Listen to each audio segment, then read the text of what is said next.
So here's what you missed on The Crucible.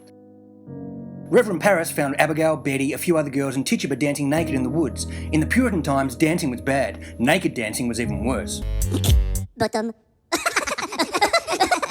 Betty Parris, the Rev's daughter, has been unconscious ever since. The doc says there was no medical reason for it and maybe the real reason was unnatural. And not in a good Jesus way, but in a bad witch way. Oh my God. Reverend Parris was like, you shut your mouth about that witch's talk. But other townsfolk were already saying that Betty sent her spirit out and she'd been seen flying over the barn. So the Putnams arrive and it turns out that Thomas Putnam's daughter Ruth is also unconscious like Betty and that she is Thomas and Anne's only daughter after their previous 7 children have died suddenly as infants.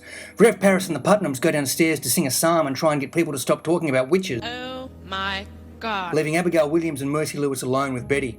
Mary Warren then turns up and says that she wants to confess about what they've done. These 4 girls plus Ruth Putnam were the ones who were dancing in the woods the night before, and some are starting to get scared they'll get in trouble. Betty wakes up and accuses Abigail of drinking blood in the woods and drinking a charm to kill John Proctor's wife Elizabeth, and Abigail was like, you shut up now, and she whacks Betty in the face.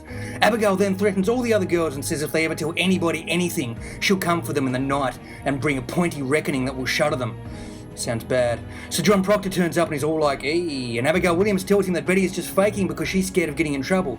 Abigail also brings up that she and Proctor had an affair when she was his maid 7 months ago, and she still wants him, but Proctor was like, no thank you. Reverend Hale arrives from another town to investigate what is afflicting the children and says that his books are heavy because they are weighted with authority.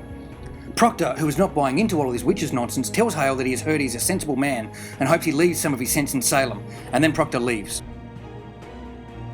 Parris reveals to Hale that he saw a kettle in the grass when the girls were dancing, that maybe there were creatures in there like with a witch's potion. Abigail admits that maybe a frog jumped in there accidentally, and when Hale and Parris freak out, Abigail says that Tituba summoned the devil.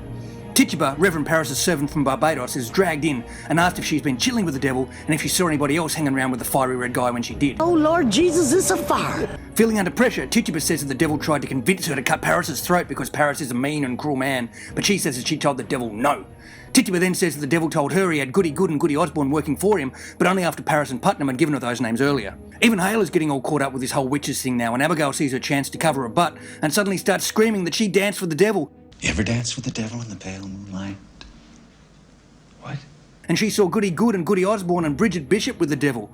Realising what's happening, Betty leaps up and joins in and says she saw George Jacobs and Goody Howe and Martha Bellows with the devil. Then Abigail starts adding to the list: Goody Sibber, Goody Hawkins. Betty too is naming people: Alice Barrow, Goody Bibber. And all of a sudden it seems like everybody was with the devil and everybody else starts to lose their damn minds. And that's what you missed in Act 1 of The Crucible.